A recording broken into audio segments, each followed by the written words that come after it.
Selamat berjumpa kembali dengan saya, Dr. Tommy Setiawan. Topik yang akan saya bahas adalah tiroid dan kesuburan. Pokok pembicaraan saya adalah tentang hubungan tiroid dan kesuburan. Apa hubungan tiroid dengan kesuburan pada wanita dan pria?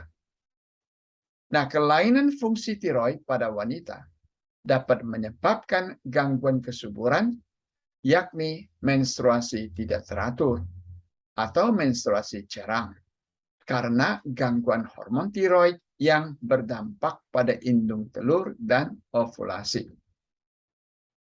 Nah, sedangkan kelainan fungsi kelenjar tiroid pada pria dapat menyebabkan gangguan kesuburan karena libido seks menurun, gangguan ereksi, kelainan bentuk sperma, dan jumlah sperma berkurang. Nah, diperkirakan sekitar 10-15% infertilitas disebabkan oleh disfungsi tiroid. Jadi wanita 10 kali daripada pria biasanya terjadi antara usia 20 sampai 40 tahun. Nah, apa itu tiroid?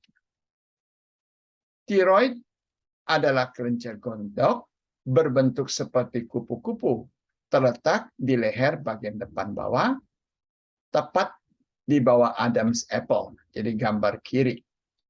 Nah, tiroid ini terdiri dari lobus kiri, lobus kanan, dan bagian tengah isthmus.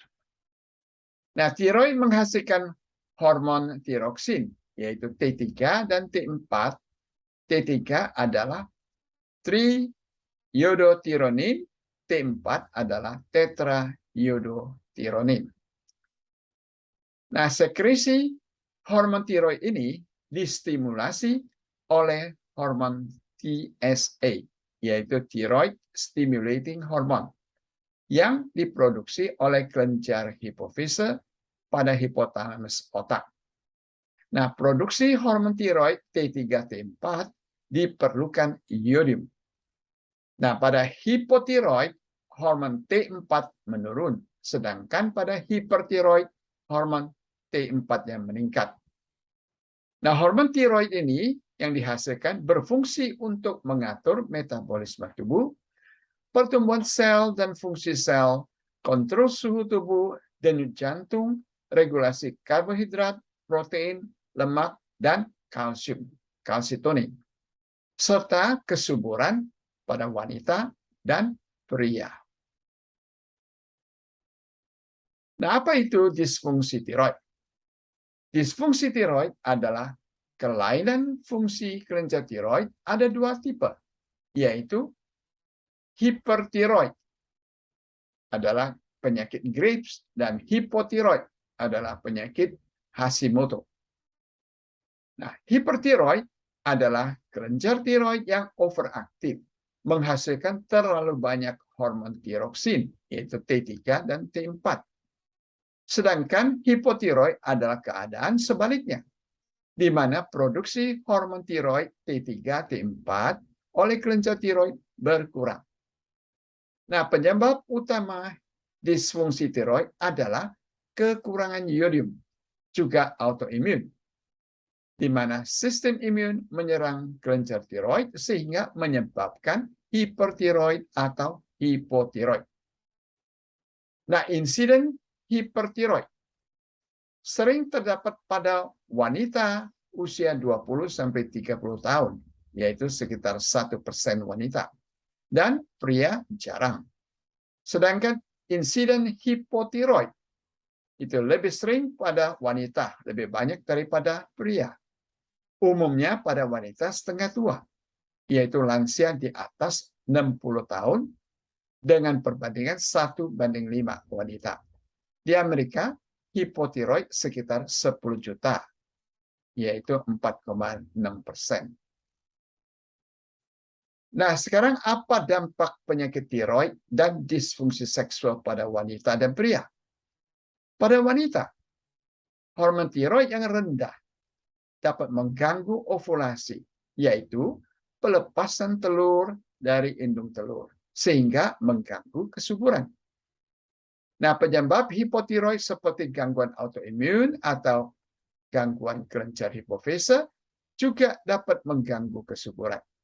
Dengan demikian, tidak ada telur yang dilepaskan pada ovulasi atau pelepasan telur yang tidak teratur sehingga kesulitan untuk menjadi hamil. Nah, hormon tiroid yang rendah pada wanita hipotiroid juga dapat memperpendek siklus menstruasi. Jadi hipotiroid dan hipertiroid keduanya dapat menyebabkan kemandulan, yakni mempengaruhi ovulasi pada wanita dan mengacaukan siklus menstruasinya. Nah, sedangkan pada pria, hormon tiroid yang rendah pada hipotiroid dapat menurunkan libido seksual dan mengganggu ereksi, erectile dysfunction. Di samping itu, kuantitas dan kualitas sperma juga menurun, sehingga sulit untuk fertilisasi telur wanita. Sehingga perlu segera dan sedini mungkin terapi untuk meningkatkan kesuburannya. Nah, sekarang apa penyebab infertilitas pada wanita? Penyebabnya antara lain adalah hormon dengan efeknya pada ovulasi, yaitu terjadi anovulasi, usia tua, kerusakan saluran telur, yaitu tuba Fallopi, penyebab dari rahim, misalnya adanya kista di rahim atau adanya tumor fibroma pada rahim, juga kondisi dari serviks. Nah, apa gejala-gejala anovulasi? Yaitu suhu tubuh basal tidak teratur, siklus menstruasi tidak teratur, perdarahan berlebihan, perdarahan ringan, menstruasi hilang, dan lendir serviks berkurang. Nah, apa itu lendir serviks? Lendir serviks adalah cairan yang diproduksi dan dikeluarkan oleh serviks, yaitu leher rahim. Jadi seperti gel bisa keluar dari vagina sebagai lendir yang lengket.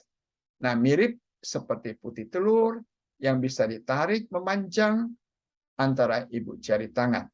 Nah, lendir serviks ini menandakan saat ovulasi atau saat masa subur, sehingga merupakan saat yang terbaik untuk bisa hamil. Nah, melacak lendir serviks ini dapat membantu prediksi ovulasi, sehingga meningkatkan masa kesuburan dan kehamilan. Nah, oleh karena itu, bila terdapat kelainan pada lendir serviks, bisa menghambat pertemuan antara sperma dan sel telur. Nah, hormon tiroid bisa menyebabkan perubahan tekstur, volume, dan warna dari lendir serviks yang mempengaruhi kesuburan wanita. Dan pada pria, lendir serviks ini dapat mempengaruhi penetrasi sperma dalam mencapai telur. Jadi pada wanita usia reproduktif yang hipotiroid, bila diberi terapi tiroksin, dapat meningkatkan kesuburannya. Jadi, tidak perlu bayi tabung. Nah, sekarang apa penyebab infertilitas pada pria? Apakah penyakit tiroid dapat menyebabkan infertilitas pada pria? Jawabannya adalah iya. Karena hormon tiroid yang rendah pada hipotiroid, bila tidak diobati, dapat menyebabkan kemandulan pada pria. Karena menurunkan kuantitas dan kualitas sperma. Gangguan motilitas sperma, bentuk morfologi sperma abnormal, reduksi fungsi testis, disfungsi ereksi, eyakulasi prematur, dan libido seksualnya menurun.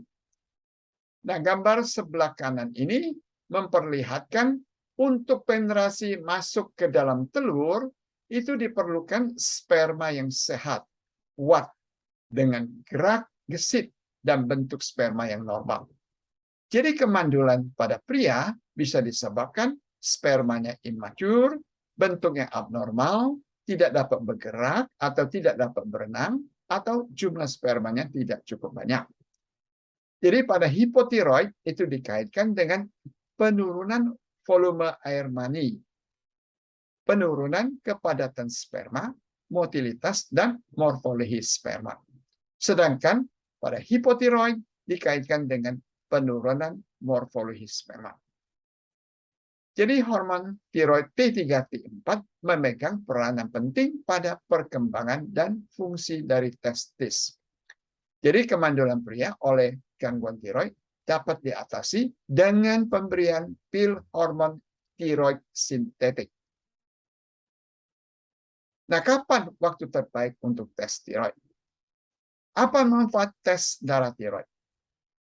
Jadi pemeriksaan darah tiroid gunanya untuk mengetahui keadaan fungsi kelenjar tiroid, yaitu thyroid profile test. Yang diperiksa apa? Yang diperiksa adalah hormon T3, T4, TSH, thyroid antibody, kolesterol, dan triglyceride. Jadi waktu yang terbaik untuk tes darah tiroid adalah pada pagi hari. Karena apa? Karena level hormon dapat naik turun fluktuasi pada sore hari. Nah, di samping itu juga harus berhenti minum obat sebelum dilakukan tes. Level TSH lebih tinggi pada tes darah puasa di pagi hari dibandingkan dengan siang hari tanpa puasa. Nah, sekarang apa makanan untuk kesehatan tiroid? Nah, makanan yang baik untuk kesehatan tiroid antara lain adalah kacang Brasil, salmon, bayam, apel, berries, biji pumpkin, ayam, kerang, telur, daging sapi, rumput laut, biji chia, avocado, tiram, dan ikan sardin. Sedangkan gambar yang kiri bawah ini memperlihatkan makanan yang perlu dihindari, yaitu antara lain adalah gula, sayur yang mentah, kedelai, padi-padian, kopi, air keran yang berfluorida, minyak sayur. Nah, makanan yang juga perlu dihindari pada hipertiroid, yaitu hindari iodium dan suplemen iodium, hindari kuning telur, tapi yang putih telur masih boleh. Nah, hindari gluten dan makanan yang ada pewarna merah, hindari susu, es krim, keju, mentega, yogurt, juga hindari alkohol, dan banyak makan sayuran, banyak minum air yang disaring, yaitu pure filter water. Karena apa? Karena air keran mengandung banyak fluoride dan chloride yang dapat memblok reseptor iodium pada tiroid. Nah, vitamin dan mineral suplemen yang sehat untuk tiroid antara lain adalah vitamin B1, B12, D3. Mineralnya adalah kalsium, zinc, zat besi, selenium, dan juga antioksidan, probiotik, turmeric, dan jangan lupa olahraga secara teratur dan tidurnya cukup. Nah, obat-obat untuk terapi tiroid antara lain adalah obat hormon T4 yaitu tiroksin, obat anti tiroid propiontiuracil atau PTU, ya, metimazole atau tapazole, dan levotiroxin. Nah, obat tiroksin sintetik itu lebih baik diminum pada perut yang kosong pada pagi hari. Nah, jangan bersamaan dengan obat lain atau makanan. Sedangkan levotiroxin itu sebaiknya diminum sebelum tidur, beda 4 jam dengan obat lain yang diminum pada sore hari atau makan malam. Nah, sekian, terima kasih dan salam sehat. Sampai jumpa lagi. Jangan lupa like, subscribe, dan bunyikan lonceng.